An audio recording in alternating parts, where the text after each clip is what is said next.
Hey y'all, it's Nicole at King Gap Creatives, and tonight we're starting with a tracer with the wording, all his promises are yes and amen, and a Bible with a rose laying across it. And this is a tracer that I made myself just last night, so it's an exclusive to King Gap Creatives. You won't be able to find it anywhere else, and sometimes I do that. I pay for some licensed clip art, and a lot of times I might use that to make a tracer. So that's what this is. I draw some things myself, but most of the time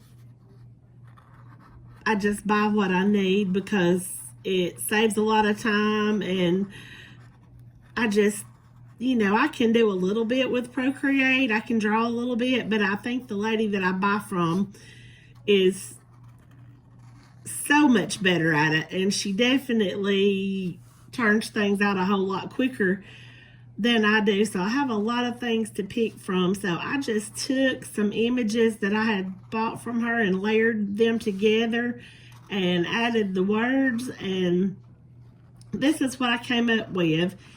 Now this tracer is a little bit different, or what the technique we're using is a little bit different, because what we're doing first is just going over the letters with just a plain Sharpie, and that is just so we can paint the background on top of it and still see the basic letter. And we'll still have to touch it up some when it's done, but the color of the background is going to be light enough that this black is going to show through, and then we can just do some thick and thin accents here and there, and I think just make it look really good.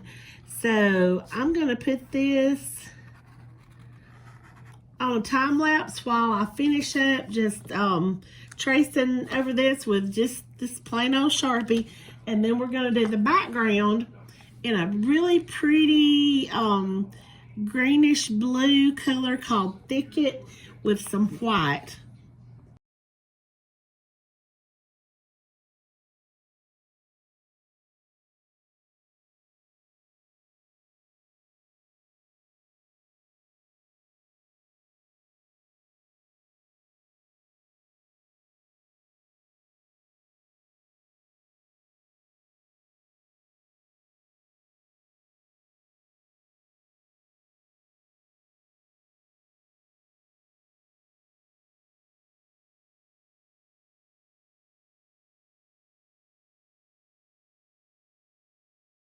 Okay, so I may have been mistaken.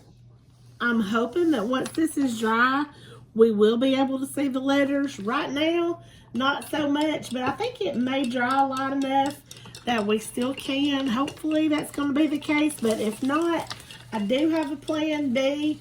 All I did for the background was dip one corner of my, it came apart, my big 1-inch brush in white, and the other in that color by Deco Art called Thicket, and I just did like a figure 8 pretty much all over the background. And for the smaller areas, like the little corners of the cover, I did with a smaller brush because that just makes it easier.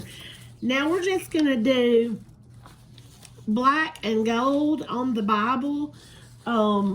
Black for the biggest part of it and gold for the trim, and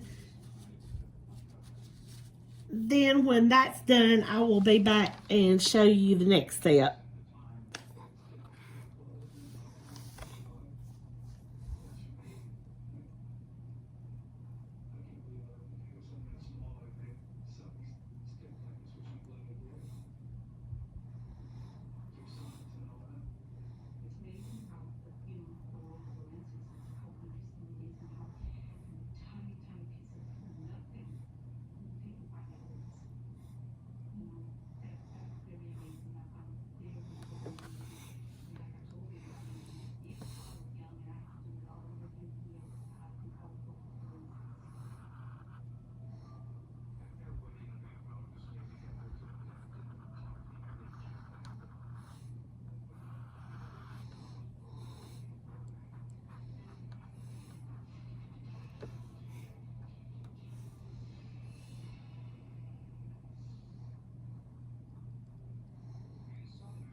Okay, so I filled in most of the first layer of the black, but right here on the spine, like where it would open, I've left a little jagged looking white space to kind of try to blend in, to just give it the illusion of where the Bible would open. So I've taken the same brush that I was using the black with, and I'm just going to blend in a little white along that edge.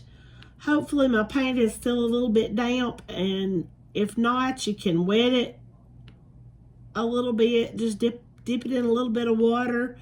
But we just want it to show where the Bible would open, and for the black to not just all blend in together. So just a little tiny dab of white, and just blend that in till it looks right to you. You might even have to get a little more black on top of that, but that's just gonna show where the spine of the book opens, and not be just all flat there. Now right here I made a little boo-boo, and I didn't have my baby wipes up here. Baby wipes can usually take care of anything like that real quick, but I didn't have them, so I'll have to go back over that with a little bit of the background color in a few minutes. But right now we just want to really get that blended in to show the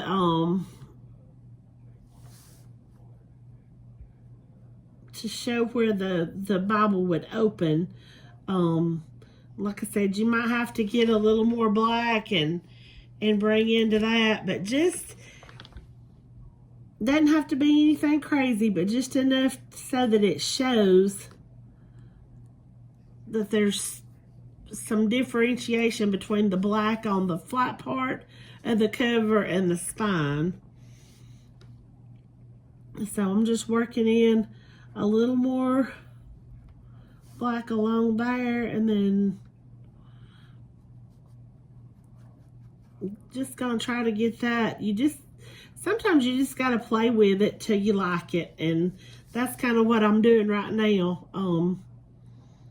I don't love it yet, but we're just gonna keep on blending until we do. Like right there, I feel like I got too much black, so going back over that, and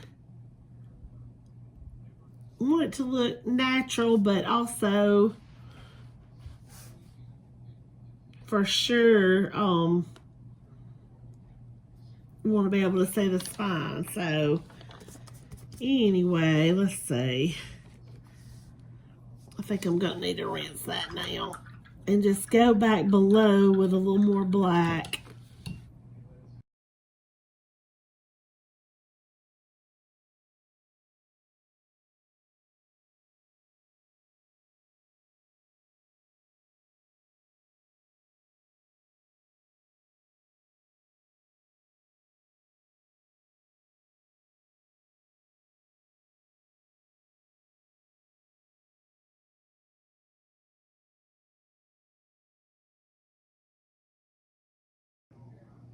Next up is this color called Glorious Gold, and we've just filled in all the black. Now sometimes it's kind of hard to keep an eye on what's supposed to be black and what's supposed to be gold, and if you get some black where the gold was supposed to be, it's okay. If it won't wipe off, you can always go back over it in white. It's all right. It's very hard to mess up, but we're just going to take the Glorious Gold and start working around the edges and the stripes on the spine and on the bottoms of the pages. And then after that, all we'll have left to do is the rows. Oh, and to do the black, I just kind of alternated the little bitty spots with this little bitty round brush, and then the larger areas with this little 1/4-inch flat brush. So just whatever brushes feel right to you. There's no right or wrong way, but that's just what worked for me. And to do the gold, I'm going to start with this little flat brush. I don't even know. I know brushes have numbers, but I don't know what they are. Well, actually, I don't have to know. This is a number 2 because it says so right here. So I'm going to start doing the gold with that.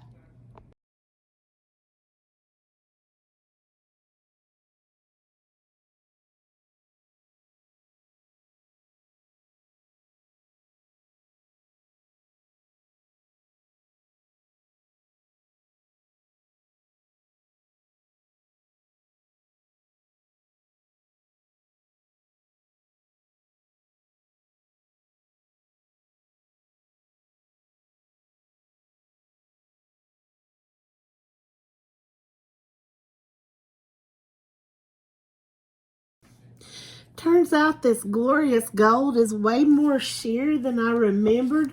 So off camera, I'm going to go back in once this dries really good and do a second coat just to make it pop a little bit better. Because right now, it's looking a little more dull than I feel like it should. And we'll just go in. It won't take long to put another coat on there. And then we'll be ready to go in and do the rose. Okay, I always want to be perfectly upfront about what I did off camera because I want you to know that there's no tricks, it's not magic, and it's nothing that you can't do yourself at home. But I did go over these letters again with a Sharpie, and I'm just going to be honest with you, it was not easy to find the letters under this paint. I was wrong.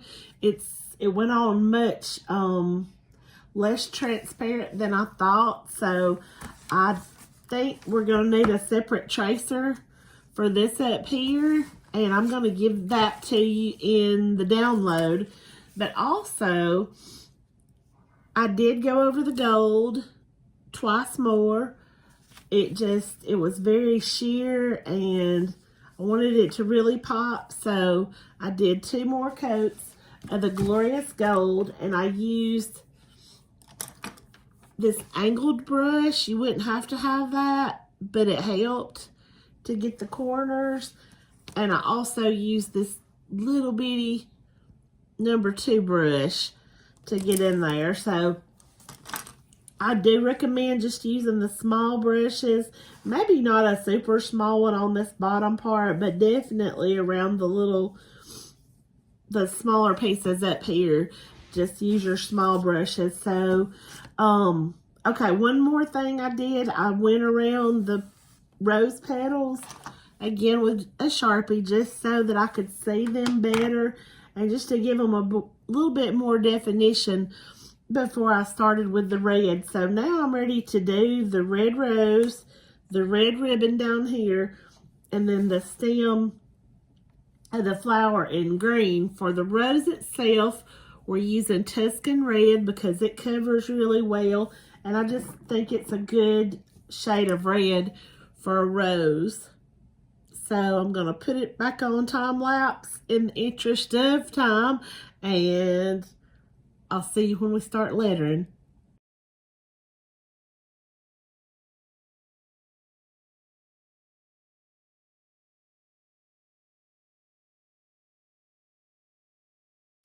I started out being really careful about going into these little sections and not hitting the lines, but I decided don't worry about it if you hit the lines. I think that's gonna having a little bit of wet red on there when we start blending is gonna help. And since we did go over the petals with the Sharpie, you can see them very plainly through this red paint.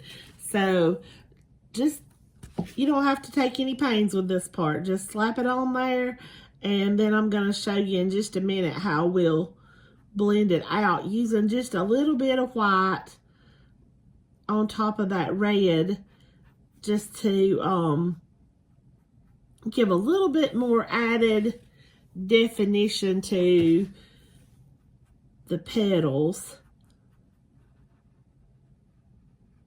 You know, just, don't necessarily get it on the this part of the flower because that's a different color, but up here with the petals, yeah, just slap it on there. I do think I'm going to let this top coat dry for just a minute, and then I'm going to start the shading. Or I'm going to put another coat on and then start the shading.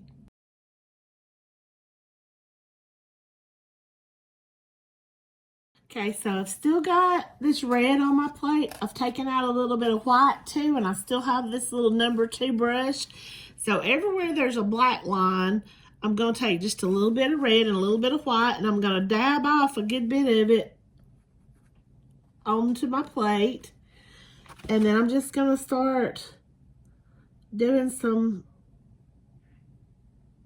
just a little bit of shading, and it's going to look kind of pink because we are mixing the red and white. You can do that to the outside too, to just kind of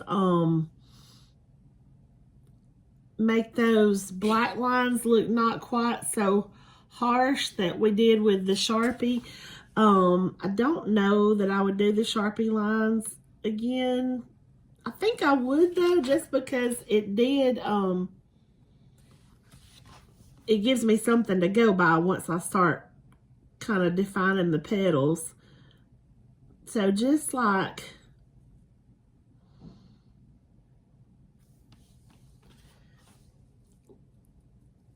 do some little, I'm trying to think how to say this. It's okay if it's a little streaky, I guess that's what I'm saying, because it needs to be to look kind of, give it that dimension and texture that you're looking for. And the good thing about shading, I'll admit, it is something that I struggle with a lot. But the good thing is you can just play with it till it looks the way you want it to.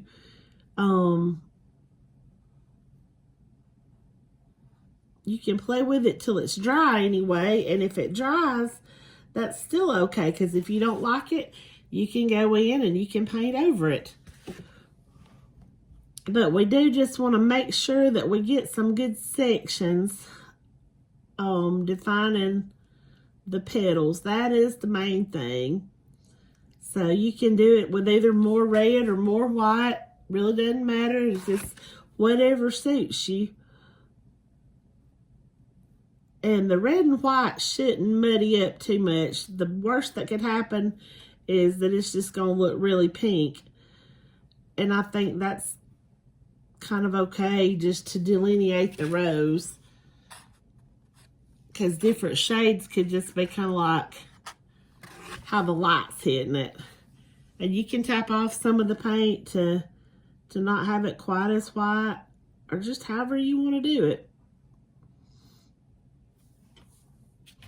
I think I like a little more white, so I'm going around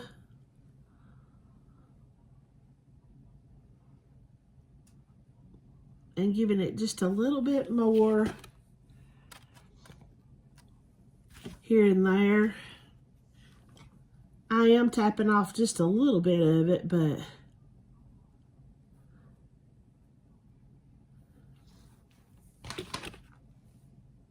and it doesn't have to be the same amount of white everywhere, because having it just kind of varied makes it look a little more natural, or a little more,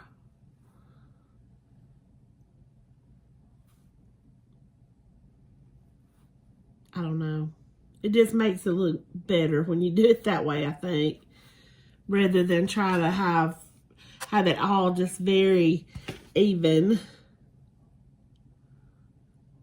And I'm kind of trying to hit the spots that really have a lot of black with more white, just to kind of keep the black from bleeding through quite as much.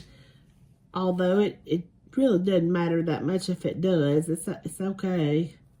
And then you can just go in with some little squiggles and swirls and make it just kind of like where the light's hitting. And I'm going to stop there because I feel like the more I do, the less I'm going to like it. I'm going to stop until it really dries well so I can see what's going on. And then if I need to go back in and do some more, I will. So now we're just going to rinse this little number 2 brush again. and go in with this color called Hauser Dark Green to get the stem and the leaf, and then we'll accent it with a color called Avocado.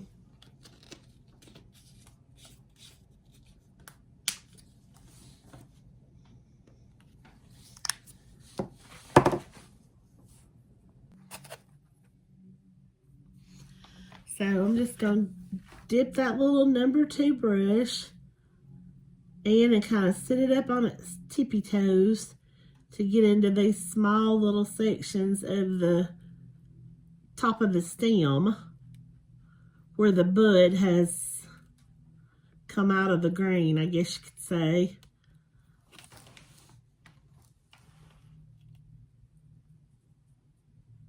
Where it kind of comes down to make little triangular pieces.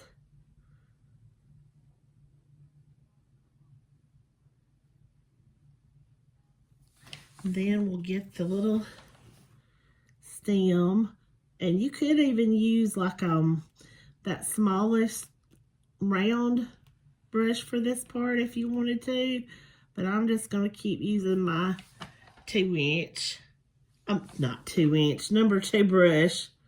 That's not the same thing, is it? But just to fill in all the way down to the bottom. And I see something that I forgot to do. I didn't paint my little marker right there, but we can go back and do that in a bit. I still kept the red paint on my plate. A lot of times I do put it back into the paint bottle, so I'm not wasting a lot of paint, but I didn't do that yet. So after a brush rinse, we can go back and paint that marker red with no problem. And then I'm gonna take probably a paint marker to start working on these letters. You can letter with a small brush, but to me, that is the outer boundaries of my skill level. It is really hard for me to letter with a brush. It just seems like a paint marker makes it so much simpler. So that's what I'm going to do with this today. And if it's not going well with this larger marker that I have, I do have some even smaller ones downstairs, and we might have to go get one of those. But I'm just going to add another coat of this green before I start the accents with the avocado. This is still the Hauser Dark Green. We're just getting into these little areas of the green part of the rose, the stem, and the little place where I don't know what that's called, but where the bud burst through, I guess you could say. I'm not a gardener. I don't know much about roses. I don't have a green thumb. Apparently, I have a black thumb because I tend to kill plants. I don't want to, but that is what happens. I got some really pretty plants for my retirement back last summer, and my husband named the prettiest little hanging basket you have ever seen. Named it Dead Man Walking, and it almost did die, and he took over and rescued it along with a pretty little climbing plant that somebody had given me. So nobody's good at everything, and I am definitely not good at gardening or plants or anything like that, which is terrible because I had some grandparents that could grow absolutely anything. But anyway, I digress. I'm going to take a little bit of that avocado. I'm not even rinsing my brush, and just a tiny, tiny bit of white. And we're just going to use that to kind of make some little shading over where the black was. And just kind of randomly down the stem at different places. Got that a little too wide, but it'll be okay.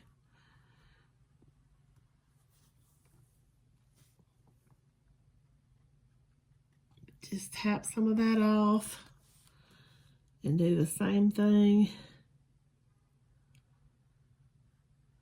on your leaf, and then you can like do some little doolollies like that to make it look like veins on the leaf, and just some little highlights there. And then you can just take some just plain white if you want to. I don't know though, that's a little harsh. Yeah, I'm not doing that. I'm going back in with the avocado.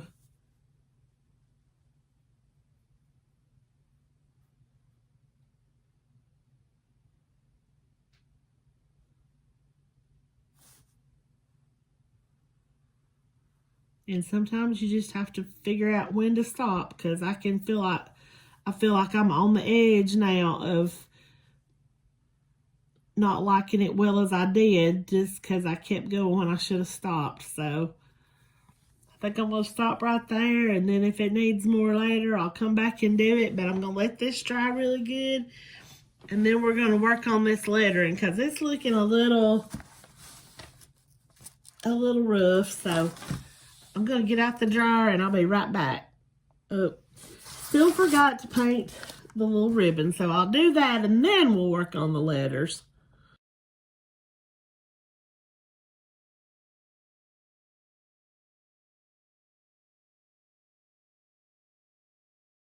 So I did add a little more red to the rose while I was painting the marker, and now I'm just going to go in with this tiny little brush and outline the marker just a little bit, and then put some little lines at the bottom of the Bible pages, just to show that it is pages. So this part, you know, you don't have to take a whole lot of pains with, but just thin and thick. Bear down a little bit more in some spots to make it thicker, and then ease up on some parts to make it thinner, and just give a little bit of yeah, just something like that. And you put little lines in between if you want to. Don't have to, just however it suits you. Just make it look like the bottom of a book right there. And now I'm gonna grab my Posca paint pen. This is the kind that I use for a whole lot of things. You can get these on Amazon or Walmart or lots of places. I do think I probably should dry this, just to be on the safe side though. Hang on, just 1 second. So none of that was thick, so it only took a second to dry. I just didn't want to get my arm in it while I was trying to do the letters. I wish I could get this to where you could really see better how I'm doing the thick and thin, but the main rule of thumb is when it's an upstroke, that should be thin, and a downstroke is thicker. Then when you start up again, take it back to thin. So I'm going up very lightly with light pressure. Then when I start back down, I'm making it heavier. Then up again is very light. Down is darker. And you just kind of fill in a little bit more on the downstroke. Up very lightly. Down is thicker.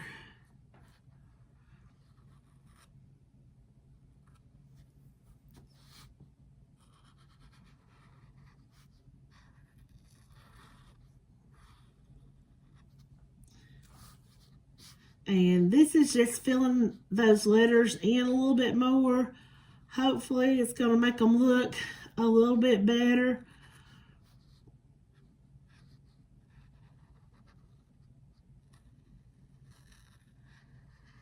It's hard to do this part and talk. I hope I'm not breathing hard in the video. When I'm concentrating, it's not pretty sometimes.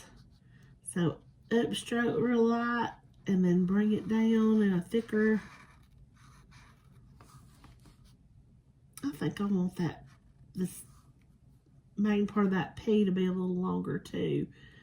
So down kind of thick, and then up light, over light, down thick, and then back up light, down thick. And pressure is all that's doing that. Like when you want it lighter and thinner, you just have light pressure. Then when you start down, you bear down. So up, you can't tell it as much with this marker as you could with a brush probably, but just the pressure is really what does it. Even in when I use my Procreate app with an Apple Pencil, it has good pressure sensitivity, so you can control the thickness of your lettering really easier than you can even with this paint pen. So around here and then thick. I hope that's making it look better. So start going up thin and then thick till you hit the curve, and then go back thin. Yeah, I think all this is dry enough to do this. So down thick.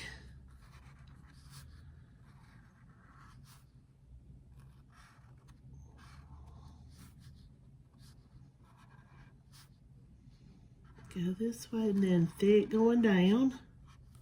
I kind of made that look all one thickness. I didn't mean to. So do that, and then as you go down, go thicker,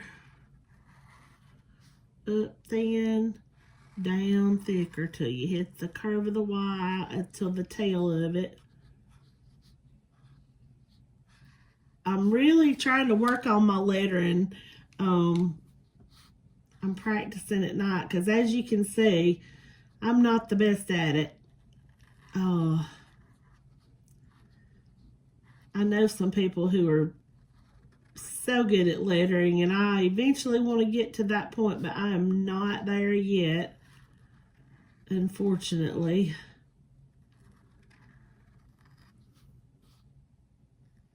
But I think it's just like anything else. It just takes practice. So up light, around, and down thicker.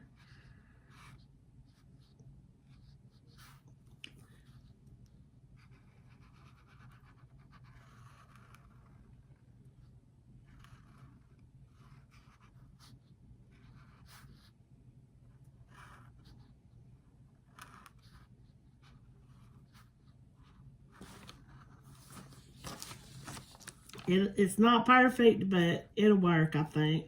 So thin right here, then thick as you come down.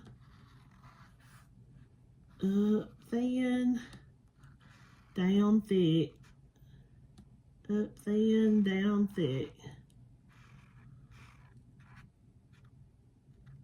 And I'll probably, I don't know, I might touch these up a little bit more. But you kind of get the gist of it, and I'm going to make a picture in a minute to put in the thumbnail. So that's it. This tracer is available only at King Gap Creatives. So I hope you get you one, and thank you for watching.